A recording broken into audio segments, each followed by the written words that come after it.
تو واہب بن عابد مخزومی جو اس وقت کعبۃ اللہ کے متولی تھے، اس نے اعلان کیا کہ ہمیں چندہ دو، لیکن ہم چوری، رشوت، سود اور دیگر قسم کی حرام کمائی نہیں لیں گے، کیونکہ اللہ تعالیٰ کا گھر بنانا ہے۔ چنانچہ اتنی رقم اکٹھی نہ ہو سکی کہ مکمل تعمیر ہو سکتی۔ اعوذ باللہ من الشیطان الرجیم، بسم اللہ الرحمن الرحیم۔ وَإِذْ يَرْفَعُ إِبْرَاهِيمُ الْقَوَاعِدَ مِنَ الْبَيْتِ وَإِسْمَاعِيلُ رَبَّنَا تَقَبَّلْ مِنَّا إِنَّكَ أَنْتَ السَّمِيعُ الْعَلِيمُ رَبَّنَا وَجَعَلْنَا مُسْلِمَيْنِ لَكَ وَمِنْ ذُرِّيَّتِنَا أُمَّةً مُسْلِمَةً لَكَ وَأَرِنَا مَنَاسِكَنَا وَتُبْ عَلَيْنَا إِنَّكَ أَنْتَ التَّوَّابُ الرَّحِيمُ۔ صدق اللہ العظیم۔ وَإِذْ يَرْفَعُ إِبْرَاهِيمُ الْقَوَاعِدَ مِنَ الْبَيْتِ وَإِسْمَاعِيلُ، اور جب اٹھا رہے تھے ابراہیم علیہ السلام بیت اللہ کی دیواریں، اور اسماعیل علیہ السلام بھی، ربنا تقبل منا انک انت السمیع العلیم، اے ہمارے پروردگار قبول فرما ہم سے، بے شک تو ہی ہے سننے والا جاننے والا۔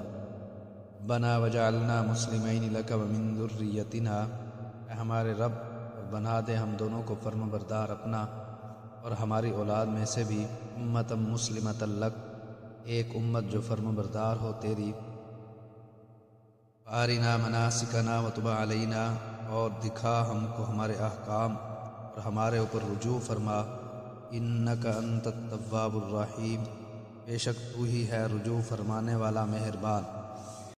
وَإِذْ يَرْفَعُ إِبْرَاهِيمُ الْقَوَاعِدَ مِنَ الْبَيْتِ وَإِسْمَاعِيلُ، اور جب اٹھا رہے تھے ابراہیم علیہ السلام بیت اللہ کی دیواریں، اور اسماعیل علیہ السلام بھی۔ یہاں سے اللہ تبارک و تعالیٰ بیت اللہ کی تعمیر کا ذکر فرماتے ہیں۔ فرمایا کہ وَإِذْ يَرْفَعُ إِبْرَاهِيمُ الْقَوَاعِدَ مِنَ الْبَيْتِ وَإِسْمَاعِيلُ، جب اٹھا رہے تھے ابراہیم علیہ السلام بیت اللہ کی دیواریں، اور اسماعیل علیہ السلام بھی، اینٹ یا پتھر رکھ کر اس کے اوپر گارا یا سیمنٹ لگا کر اوپر دوسری اینٹ یا پتھر جوڑا جاتا ہے، دیوار بلند ہو جاتی ہے، اس کو قاعدہ کہتے ہیں، اس کو ہم لوگ ردے سے تعبیر کرتے ہیں۔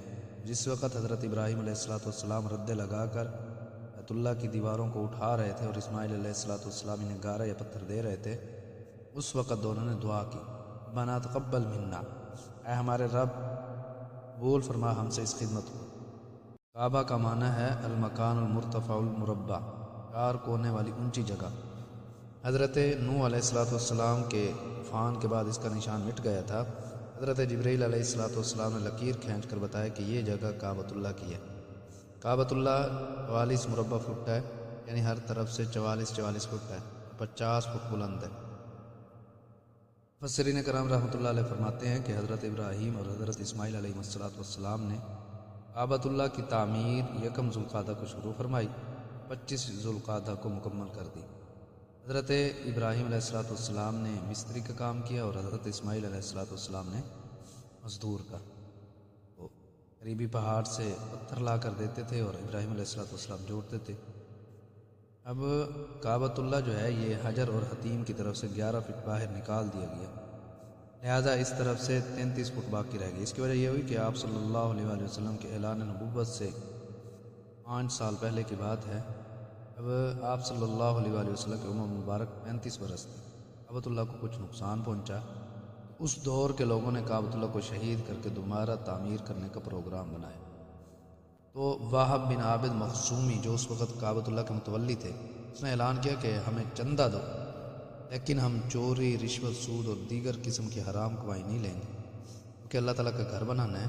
چنانچہ اتنی رقم اکٹھی نہ ہو سکی کہ مکمل تعمیر ہو سکتی، اس لیے اتنا حصہ چھوڑ دیا گیا۔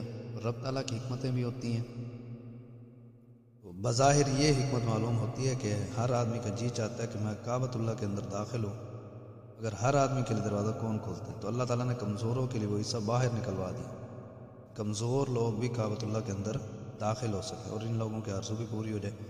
یاد رکھنا، جس شخص نے حجر اور حتیم میں نماز پڑھی، اس نے کعبۃ اللہ کے اندر ہی نماز پڑھی۔ انک انت السمیع العلیم، بے شک تو ہی ہے سننے والا جاننے والا۔ ربنا وجعلنا مسلمین لک، بنا دے ہم دونوں کو فرما بردار اپنا، من ذریتنا، اور ہماری اولاد میں سے بھی، امتا مسلمتا لک، ایک امت جو فرما بردار ہو تیری۔ اس دعا کے نتیجے میں ہمارا نام مسلمان ہے۔ قرآن کریم میں آتا ہوا سماکم المسلمین، ابراہیم علیہ السلام نے ہی تمہارا نام مسلمان رکھوایا ہے۔ آرنا مناسکنا، اور دکھا ہم کو ہمارے احکام، یعنی ہمیں حج کے احکام بتا دے کہ ہم نے کہاں ٹھہرنا ہے اور کیا کرنا ہے۔ وتب علینا، اور ہمارے اوپر رجوع فرما، انک انت التواب الرحیم، بے شک تو ہی ہے رجوع فرمانے والا مہربان۔